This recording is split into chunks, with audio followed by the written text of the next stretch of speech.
Hey familia, Miranda here, and welcome to another episode of First Viewing, where I share my thoughts and recommendations with you guys on films that I watched for the very first time. So this week I did actually watch several that I got from Dollar Tree, so I'm actually pretty happy about that because I'm definitely trying to make a dent in all those films that I've picked up from Dollar Tree. So we're gonna start off with this film here called Cover Me. So this one, I rather enjoyed it. The acting wasn't all that great. I really wanted this for Danny Trejo, Jesse Metcalfe, and also Jackie Velasquez is in here. She's a Mexican Christian singer. She was also in the film Chasing Papi.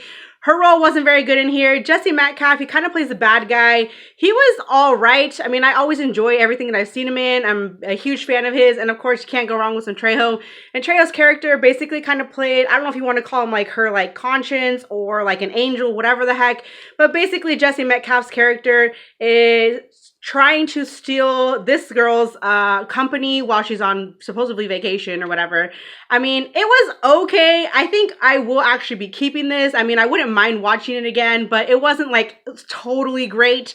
And the acting, like I said, wasn't all that good, but I still enjoyed it. Next is this film, La Última Muerte, or The Last Death.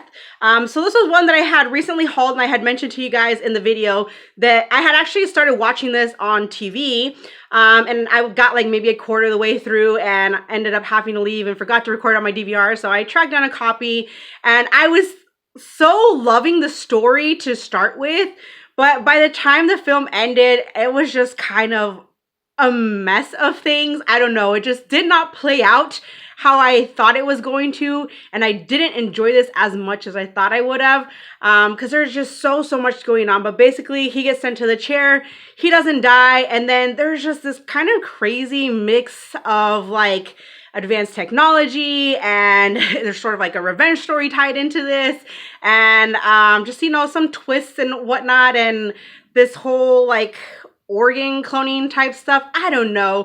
It was interesting, but just a lot going on, and I just really did not care for how things played out. I mean, I'll probably still keep it because, I mean, it is Kuno Baker. So, but I honestly, I don't know. I mean, feel free to check it out, but for me personally, this may just be kind of a one-time watch. I don't know, just me and hubby, neither of us really did care how, you know, things ended and whatnot. But yeah, so we got La Última Muerte. All right, next up, Empire Wreckers. Yes, a first-time watch for me. I know this is probably a lot of people's, like, one of their favorite films from the 90s. Fortunately, this is just one that I guess I kind of missed out on, so I don't exactly have that same love for it, but I thought it was a decent film. I mean, there's great music, and the whole, like, record store scene is good. It's just a very kind of, like, laid-back film, and, I mean, I enjoyed it. I had fun with it, and there's some interesting characters in here, that's for sure. Next up, we have Psycho Gorman. This film was lots and lots of fun, you guys. I highly recommend this one. The little girl in this, talk about Little Miss Bossy Pants. My goodness. She was kind of a little annoying at times, though, I will say. But yeah, I definitely had loads of fun with this. There's plenty of good gore, and it's just a fun little storyline and whatnot. And yeah. Like I said, that little girl though, she's kind of a hoot and a little annoying at times, but yeah, definitely check this one out. You won't be sorry. You're gonna have some fun with this one for sure. All right, so next we have The Proposal. I freaking love this. This movie is so flippin' hilarious. Just Sandra Bullock and Ryan Reynolds, they have some really good chemistry in this film, and I was just seriously laughing my butt off the whole time. And then Betty White's character in this as Gammy, oh my goodness, she was a total freaking hoot. Like every scene she was in was just so freaking funny, man. But yeah, this movie is just such a blast. It's just a fun little storyline, and yeah, it's just loads and loads of laughter in this one, you guys. So highly recommend this one. You will be laughing your butt off. All right, next title here is Sunshine. So I thought this was okay, you guys. I mean, I'd heard some good things on it, but for me personally, and even hubby, it was just okay for us. I appreciate what they tried to do here with the whole like sun and everything, because this does take place in the future in 2057. Supposedly the sun is dying, and you know, people are becoming extinct, I guess, or going into extinction. And so, yeah, there's this crew, and they're trying to throw this sort of like nuclear bomb into the sun to kind of like reactivate it, I guess is how you want to say, but I mean, yeah, it was okay. It's not a super great sci-fi, but again, I do appreciate what they tried to do with this. But for me personally, I would kind of say this is a one and done deal, but you know, I may check it out sometime down the road again and just kind of see second time around. But yeah, it's an okay sci-fi. I know a lot of sci-fis are usually, you know, about like the moon or planets or just space in general, but this one actually focuses on the sun, so I appreciated that aspect of it. But this, I don't know, just was kind of missing something for me. And then they kind of, I don't know, I just didn't care for how things played out. And I feel like they added in this like extra character that they tried to add in some sort of like a horror element to it that I felt just didn't really work. But if you guys have seen this, let me know your thoughts on it. But like I said, it's just okay in my opinion. All right, next up we have Turbo Kid. This was another film that I really enjoyed. It's kind of a little laid back, I will say, but I was not expecting all the gore in this, so that was a plus. That was a nice surprise, but definitely a fun little storyline in a post-apocalyptic time setting. So yeah, I definitely recommend this one. It is very fun. All right, we got Peter Rabbit. So this was one that I was always kind of hesitant to watch and really initially had never really wanted to have it in my collection. But, you know, I caved and I finally watched this on Easter, and I gotta say, I enjoyed the heck out of this one. It was super fun and kind of sentimental, and just the whole, the rabbits against, you know, the McGregor, the nephew, whatever the heck he was. Just lots and lots of fun, you guys. And yeah, highly recommend this one. Just a great little family flick. And definitely looking forward to checking out the second one, which I need to see about getting. But yeah, I definitely recommend this one. Loads of fun, great performances, and just, yeah, I remember reading the book a lot as a kid. So yeah, this was a nice little adaptation. All right, so next up, we have this one that I actually scored at Dollar Tree, and that is The Man from U.N.C.L.E. I'd been super curious about this one, so finally decided to give it a watch, and I thought it was pretty fun. It's a fun little kind of like spy action type flick. I thought that Cavill and Hammer had really good chemistry together. It was quite fun, the two of them together. But yeah, I definitely would recommend this one, so you know, check it out if you're into the whole kind of like spy thing. I thought, you know, all the performances in here were pretty decent, and a decent little twist, so yeah, definitely check it out. Next up is another one from Dollar Tree, and that is Warning Shot. This one, though, very kind of misleading. It was like at no one point does she have a shotgun, rifle, whatever you want to call it, in the film. It just wasn't as like intense or as exciting as I thought this was going to be, because from what I had like read on the back. But yeah, this for me, honestly, even though it is based on true events, which I probably wouldn't keep it in the collection just for that, but honestly, this was just kind of a one and done for me, so I don't think that this will be making the shelf. I definitely kind of wanted more from this, and David Spade is in here, you guys. So that was another one that kind of made me curious about this film. But let's just say he needs to stick to comedy, because he's supposedly the bad guy in this. It sends the goons to do his dirty work and whatnot. But he just really couldn't be taken very seriously. Like, I don't know. He just can't really pull off like a serious role like in this one. So stick to the comedy, David Spade. But yeah, this just wasn't very good. Even like the goons that did the bad work and stuff like that, they kind of sucked. Like, they couldn't act for nothing. But yeah, so I don't recommend this one. All right, next we have The Pirates of Somalia. This one too was a Dollar Tree title. I actually rather enjoyed this. No, it wasn't like overly informative or overly exciting, but I enjoyed it for what it is. And Evan Peters, you guys have seen Never Back Down. He plays Cooperman in that film. He was really good in this, you guys. By far my favorite role of his.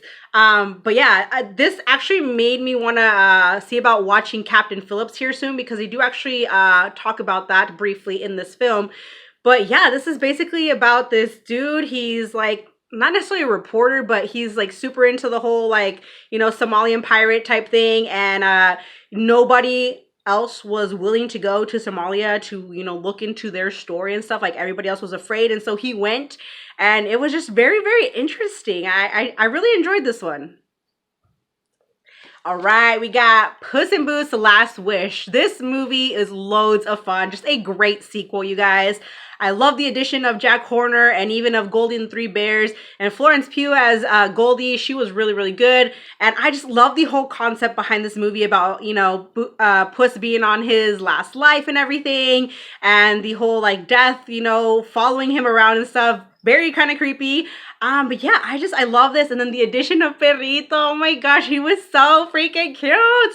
But oh my gosh, his sad story, you guys, like, oh my goodness, that was like so sad.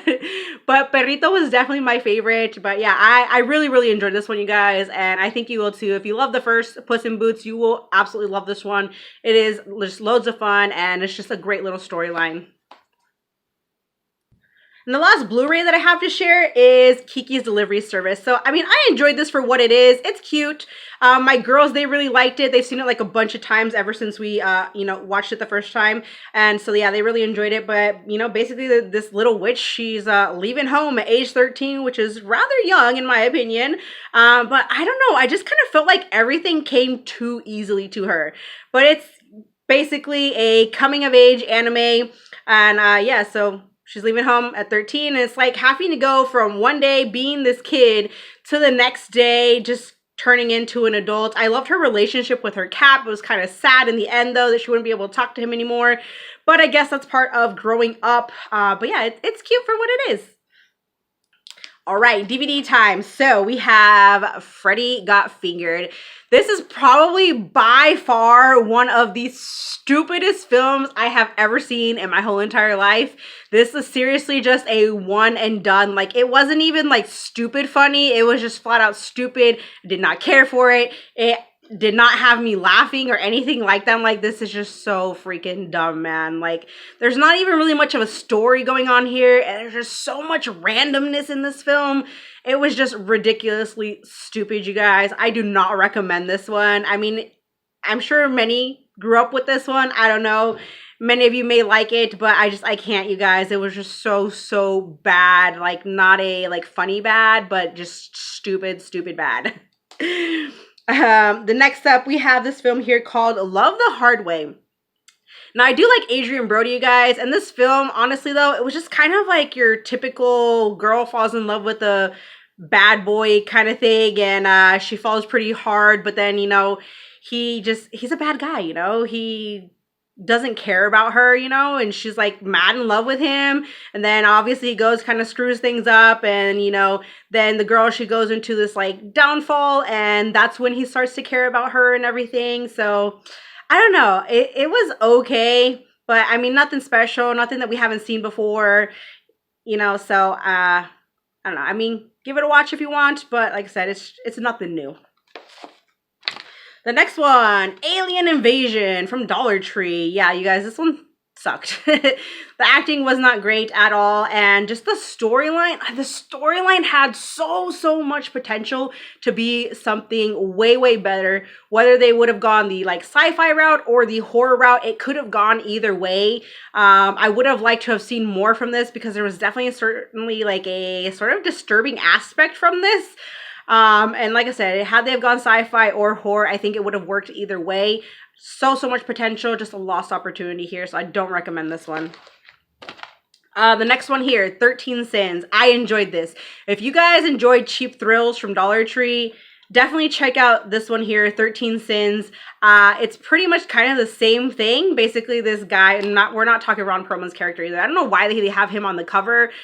He doesn't really play a big role, and if anything, his role kind of sucks. But there's this guy, he's receiving these phone calls. They're like, if you do this, you're gonna get this much money deposited into your bank account. And so, you know, the tasks that he has to do grow in the intensity, and so does the amount of money and whatnot. And I mean, I kind of saw the twist coming, but overall, I mean, I thought it was a good twist. And it's just a lot of fun, you guys. So yeah, if you like cheap thrills, you'll definitely like this one. Next one here, Speed Dating from Dollar Tree. This has some pretty dang bad ratings, you guys, but I will be honest, I actually rather enjoyed this one. It was definitely super freaking corny. Pretty cheesy at times, but they do kind of hit you with some sentimental values in here. And it's just a fun little storyline of these friends that they are, you know, come up with this whole like speed dating kind of bar type thing to, you know, get women and whatnot. And of course, couple of them, they all end up falling for, you know, somebody in the end. And so yeah, it just kind of goes from being these like man whores to a serious relationship kind of thing. And like I said, there's some sentimental stuff happening in here and whatnot, but it's corny, you guys, I will say that. But yeah, I mean, you do have Wesley Jonathan in here, who I actually really like him. I've seen him in a couple other things like Crossover and whatnot. You have Chico Benjamin, he's also really funny. Chingy has a small appearance in here. You also have Leonard Robinson, I think that's his last name, yeah. Leonard Robinson is in here as well. And then you do also have a small appearance from Clint Howard. So a fun cast for sure. And I just thought it was a fun time. All right, another Dollar Tree title here. We have Body Cam. I actually rather enjoyed this one. So it is sort of like a paranormal sort of like revenge type flick, which I wasn't really expecting that. So that was kind of interesting to see. But yeah, I thought Mary J was good. Nat Wolff, I enjoy him too. So overall, I thought this was a decent watch, and I will definitely be staying in the collection. All right, and last but not least, another Dollar Tree title, and that is Critical Thinking. I definitely wanted this for John Leguizamo, huge fan of his. But basically, this is about based on a true story about this team in Florida. They go on to win the chess nationals and stuff, but basically they're sort of like a team of misfits, and the school, obviously they don't want to provide like any money or anything like that to get the team going, to help them advance or anything along those lines and stuff. And so yeah, it's their passion and stuff. And I actually found this to be kind of informative because they do actually provide like kind of like some chess history, if you will. But yeah, I mean, it wasn't like overly exciting or overly emotional or anything like that, but I enjoyed it for what it is, and it's definitely worth a watch, especially if you're a fan of John Leguizamo. He plays the teacher who you know, teaches them about chess and everything. And yeah, it was just kind of cool to see that this group of kids went on to you know, win the nationals, a team that nobody expected to, you know, be anything, do anything. So yeah, it was pretty inspirational. So definitely give it a watch. So that is it for today's episode. Hopefully you guys enjoyed. Let me know your thoughts on some of these films if you guys have seen them. And yeah, that's it for today. Thanks so much for watching. Join the family if you have not, and I'll see you in my next video. Bye guys.